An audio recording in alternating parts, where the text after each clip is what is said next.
Muy buenas a todos, bienvenidos y bienvenidas una vez más a Enfoque Político.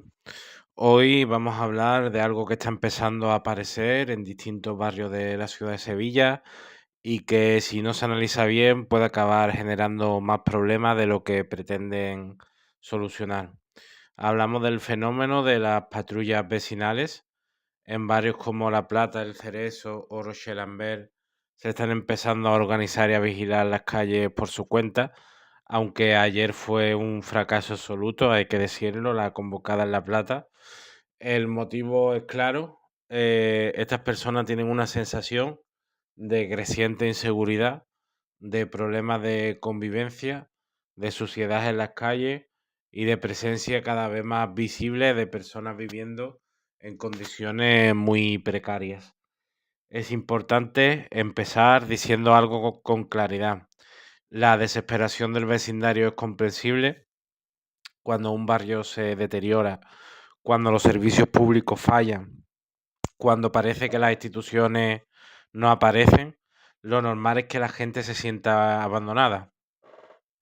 El problema no es la preocupación del barrio, el problema es la dirección que puede tomar esa preocupación.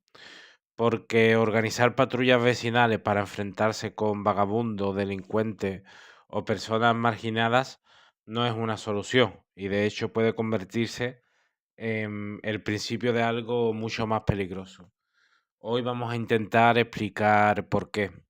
Primero hay que entender el contexto. Muchos barrios obreros de Sevilla llevan décadas de abandono institucional, menos mantenimiento urbano, menos inversiones públicas, problemas con la vivienda, servicios sociales saturados y un mercado laboral cada vez más precario. Cuando a eso se le suman fenómenos como el hacinamiento en vivienda, aumento de la pobreza o pequeños delitos de supervivencia, la convivencia se vuelve mucho más difícil.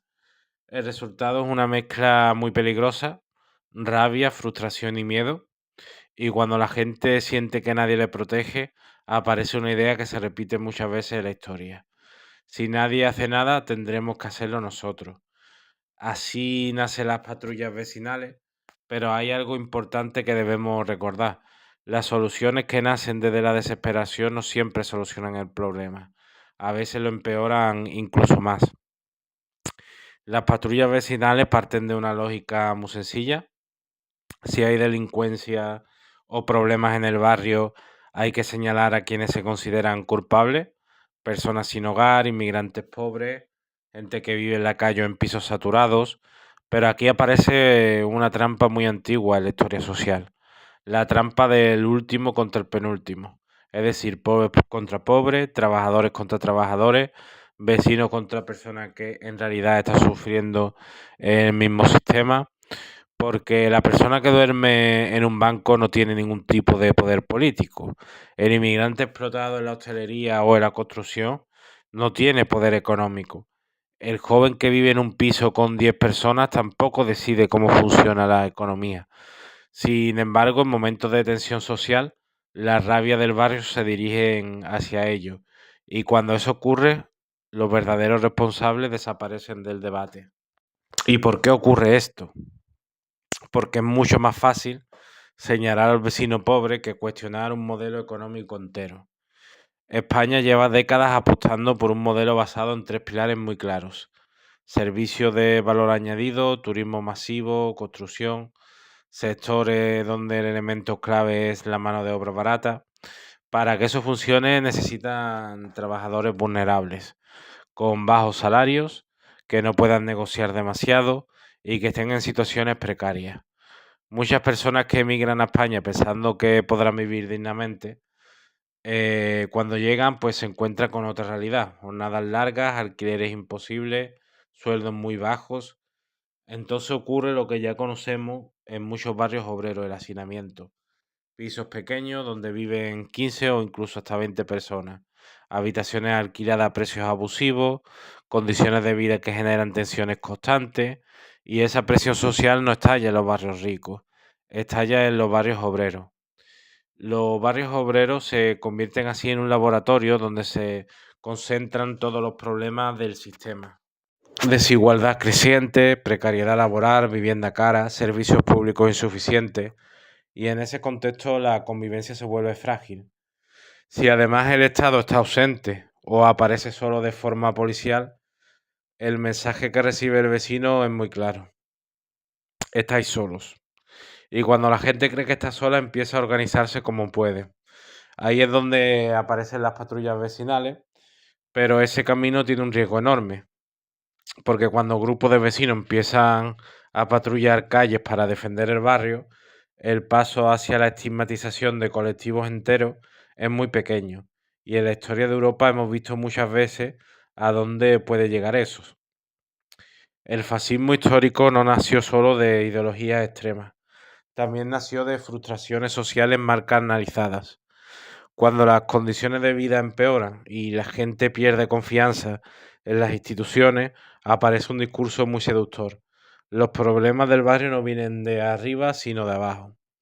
Este discurso tiene siempre los mismos objetivos: inmigrantes marginados, minorías, pobres aún más pobres, y mientras tanto quienes concentran el poder político desaparecen del foco. La historia del siglo XX está llena de ejemplos de esto. Por eso hay que tener mucho cuidado cuando empezamos a normalizar discursos o dinámicas donde los vecinos se organizan para vigilar o expulsar a otros vecinos. No porque la inseguridad no exista, sino porque la solución puede acabar siendo peor que el problema. Si queremos hablar en serio de lo que ocurre en barrios como La Plata, El Cerezo o Rochelambert, hay que hablar de tres cuestiones estructurales. Primero, la vivienda.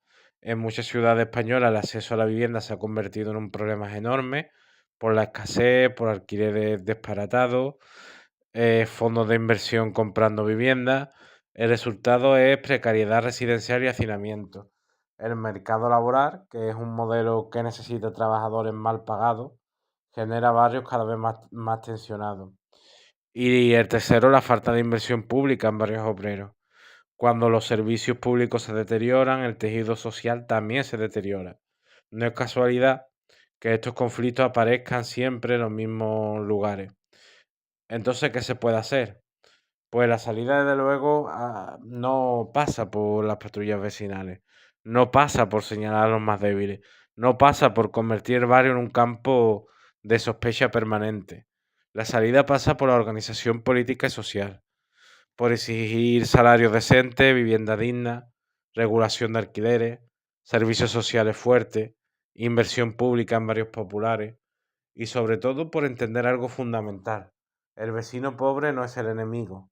El enemigo es un sistema que exprime a los trabajadores, sean de aquí o de fuera, mientras protege los intereses de quienes se benefician de esa explotación.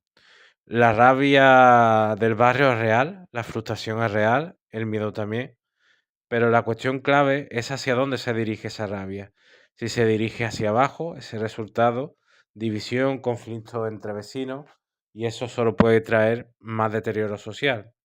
Si se dirige hacia arriba, puede convertirse en una fuerza política capaz de exigir cambios reales. La historia demuestra que cuando los trabajadores se enfrentan entre sí, siempre ganan los mismos, y cuando se organizan juntos cambian las cosas.